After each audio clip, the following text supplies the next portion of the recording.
Welcome back to asset guide YouTube channel. आज की इस वीडियो में हम एक स्पेशल और इम्पोर्टेंट बात करेंगे, क्योंकि बात तभी निकल कर आती है जब कोई उस पद पर नहीं रहता। तो जैसे हम बात कर रहे हैं राहुल पेजोस की, जो बन इकोसिस्टम के एक बड़े लीडर थे। हाल ही में इन्होंने अपनी पोजीशन से स्किप कर लिया है, यानी कि बन इकोसिस्टम का पार्ट तो है लेकिन अब ये कोई लीडर नहीं है जैसे पहले आईजीसी मेंबर थे।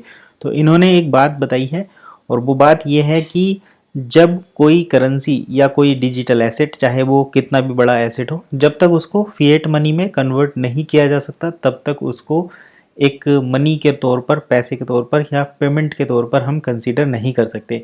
तो ये देखिए 10 घंटे पहले इन्होंने पब्लिश किया है, please study that the implementation of a payment method without conversion to fiat is impossible. यानी कि किसी भी पेमेंट मेथड को हम इम्प्लीमेंटेशन नहीं कर सकते अगर उसको फिएट में कन्वर्ट नहीं किया जा रहा। तो अगर हम बात करें बन इकोसिस्टम की, यहाँ पर डायरेक्टली फिएट में कन्वर्ट नहीं कर सकते, लेकिन जब से डील सेकर पूल रिलीज हुआ है तो वन को यूएसडीटी में या यूरो में कन्वर्ट कर सकते हैं। तो उस कंडीशन में ये फुलफिल होता है। लेकिन अगर हम बात करें कि एक्सचेंज पर जाकर वन को यूरो में कन्वर्ट कर लो, तो वो उस तरीके से पॉसिबल नहीं है।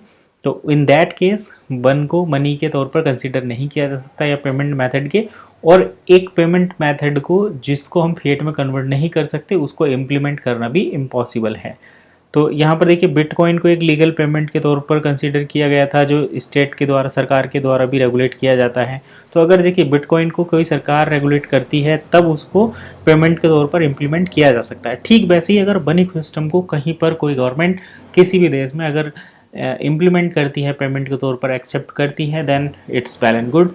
अदरवाइज जिनको डील सेकर पूल के माध्यम से ही फिएट में कन्वर्ट किया जाएगा। अभी जैसे हम बात करते हैं यूएसडीटी पेमेंट मेथड जो इम्प्लीमेंट किया जा रहा है डील सेकर पर, अगर वहाँ पर डील सेकर से डायरेक्ट यूएसडीटी को वन में और वन को यूएसडीटी में कन्वर्ट करने की अपॉर्चुनिटी मिलेगी, दैट मीन्स ये एक पेमेंट मेथड की तरह यूज़ होने वाला है। और जल्द ही हमें ऐसी चीज़ें देखने को भी मिलेंगी, क्योंकि नए कस्टमर जब डील सेकर पर जाकर शॉपिंग करेंगे तो वो अपना पेमेंट यूएसडीटी से करेंगे, और जो सेलर्स हैं, जो प्रोडक्ट वहाँ पर सेल कर रहे हैं, वो उस यूएसडीटी के बदले में अपने वन एक्सचेंज करेंगे और इंस्टेंट कन्वर्जन मिलेगा।